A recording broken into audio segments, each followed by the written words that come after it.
Untuk apa kita hidup? Jawabannya ada dalam Al-Quran, surat Al-Mulk.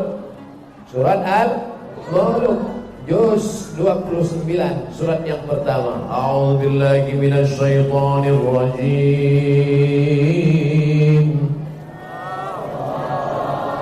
Saya tahu semua yang menjawabnya hanya keterpaksaan saja.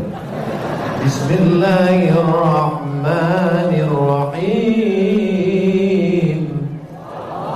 Tabarakalladzi biyadihil mulku. Tabarakalladzi biyadihil mulku. Maha suci Allah yang dalam genggaman kudrat iradat Allah segala kekuasaan. Kalau hari ini ada yang berkuasa itu bukan karena engkau. Kalau hari ini ada yang kaya itu bukan harta engkau. Kalau hari ini jabatanmu tinggi itu juga bukan karena usaha engkau, tapi karena Allah ingin memberikan amanah kepada engkau. Kalau hari ini ilmumu banyak itu karena hadiah Allah, tapi jangan lupa nanti diminta Allah tanggung jawab. Kalau hari ini followermu banyak itu bukan karena Instagrammu mantap, tapi karena Allah ingin menguji keimananmu. Apakah kau akan ria? Apakah kau akan sombong? Alladzi khalaqal mauta. Ini dia jawabannya. Kenapa kita hidup? Alladzi khalaqal mauta. Allah yang menciptakan mati. Wal hayata. Allah yang menciptakan hidup.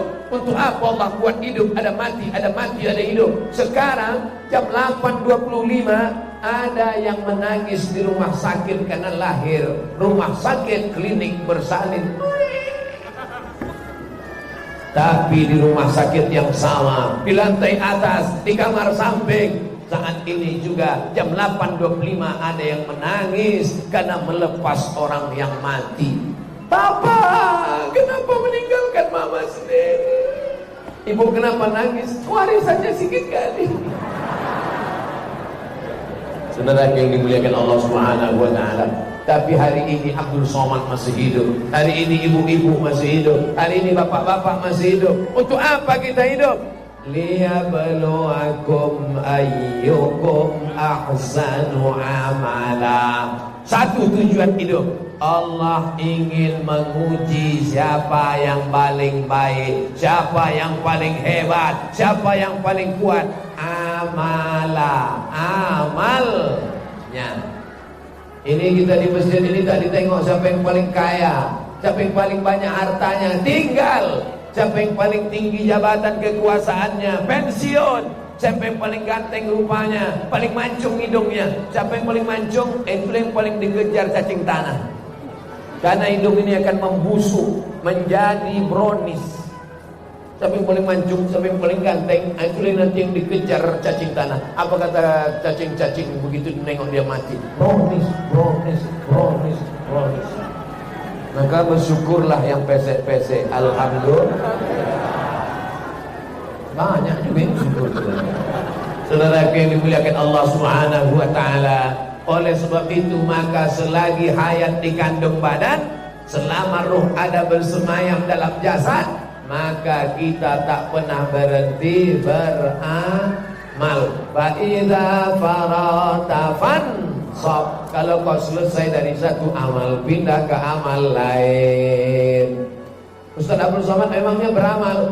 Tadi malam amal dimulai jam 4 subuh saya dibangunkan. Ustaz Somad bangun subuh. Setelah bangun subuh mandi bersih-bersih, habis itu sholat tahajud, habis itu sholat witir, habis itu pergi ke masjid. Sampai di masjid pula berjumpa dengan anak-anak muda. Lalu kemudian pergi pula pengajian. Habis itu peresmian Masjid Agung terbesar di Pulau Sumatera. Bangga jadi orang Batam. Masjid terbesar di Pulau Sumatera ada di kota Batam. Takbir.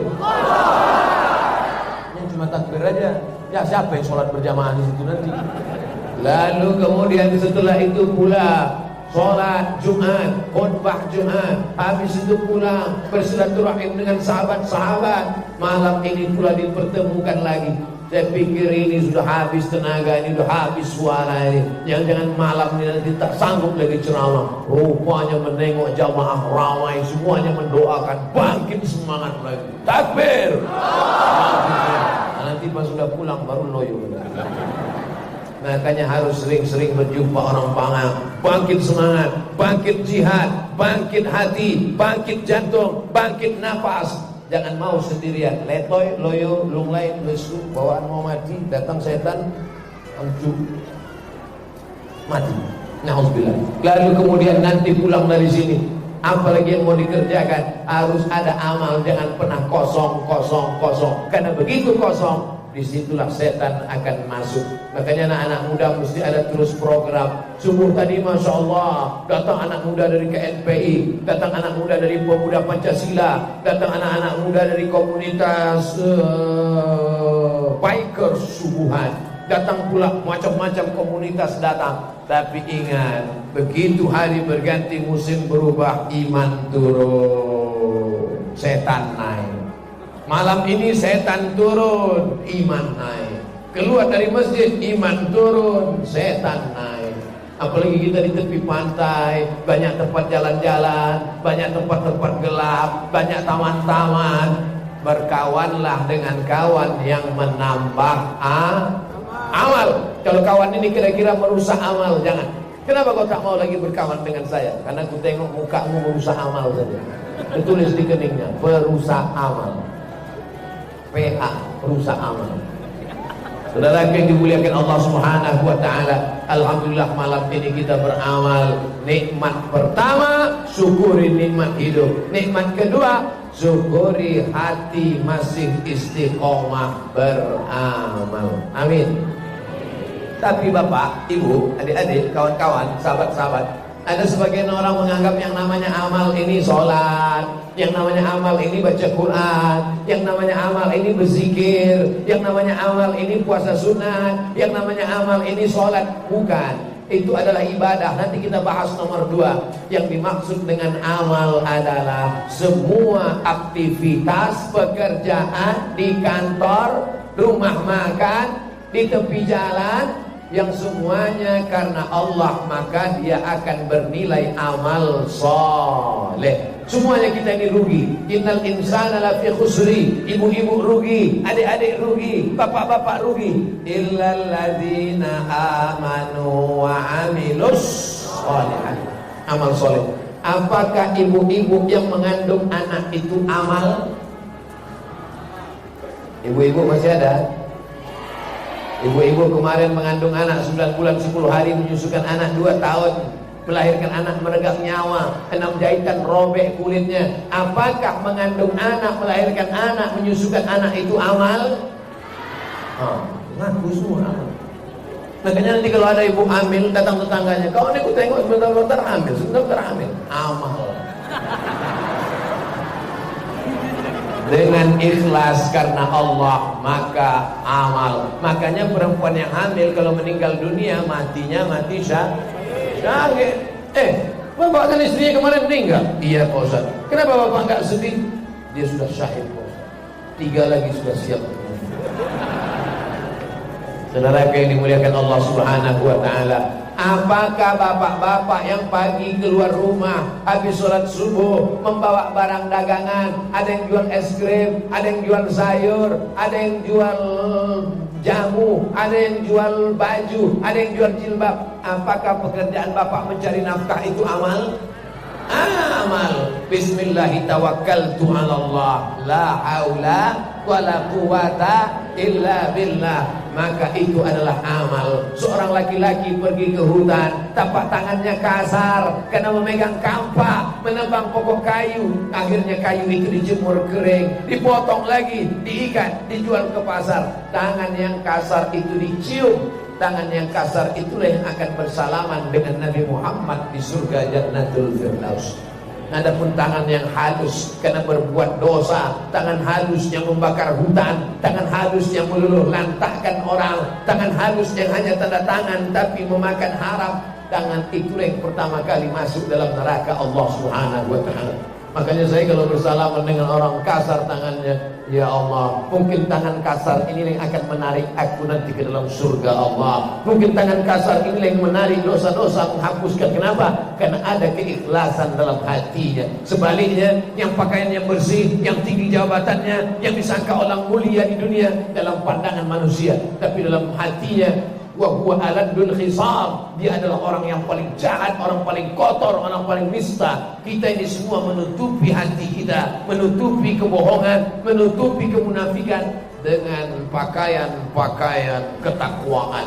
Bajunya apa? Baju takwa. Topinya apa? Topi takwa. Isinya apa? Setan ulat. Sudah setan macam ulat. Ulat pinang tak berhenti-berhenti menggoda. La'atiyannahum min ba'ini aydihim. Aku akan datang dari depan, akan datang dari belakang, aku datang dari kanan, aku datang dari kiri. Maka setelah yang pertama tadi kita syukuri nikmat hidup. Hidup adalah nikmat Allah, karunia Allah, titipan Allah, amanah Allah. Yang kedua adalah mari isi hidup ini dengan amal. Bapak-bapak yang selama ini dagang, teruskan dagangnya. Saya tidak pedagang Pak Ustaz, saya security Pak Ustaz. Yang security jaga malam dari 6 sore sampai jam 6 subuh 12 jam. Maka securitymu itu juga bernilai amal. Nanti malam Pak Ustaz, boleh saya sholat tahajud di tempat tugas saya? Boleh. Tapi jangan gara-gara tahajud barang-barang hilang dicuri maling. Allahu Akbar, Allahu Akbar. Tengok barang habis semua juga. Saudara yang dimuliakan Allah Subhanahu wa taala, ini perlu dipahami dengan baik. Karena banyak orang yang menganggap bahwa pekerjaan ini tidak amal. Dianggapnya yang amal itu cuma dalam masjid. Dalam masjid dia menyangka amal, tapi di kantor tidak amal. Bapak-bapak polisi yang menertibkan lalu lintas, razia, apakah itu amal? Banyak bilang tak amal. Nampaknya sering kena tilang. Amal, menertibkan lalu lintas, menyuruh orang pakai helm, menertibkan perjalanan supaya lancar, bernilai amal dengan syarat diniatkan karena lillahi ta'ala. Seorang ibu tua menjual ikan di tepi sungai, ikan ini dijemurnya, lalu kemudian datang orang membeli, yang tak laku dikasihnya garam menjadi ikan asin, menjadi amal di hadapan Allah Subhanahu wa taala. Maka selama kita hidup ini beramal sampai akhirnya malaikat maut mencabut nyawa. Pada saat itu kita mendapatkan husnul khatimah. Tapi syarat husnul khatimah mesti ada istiqamah.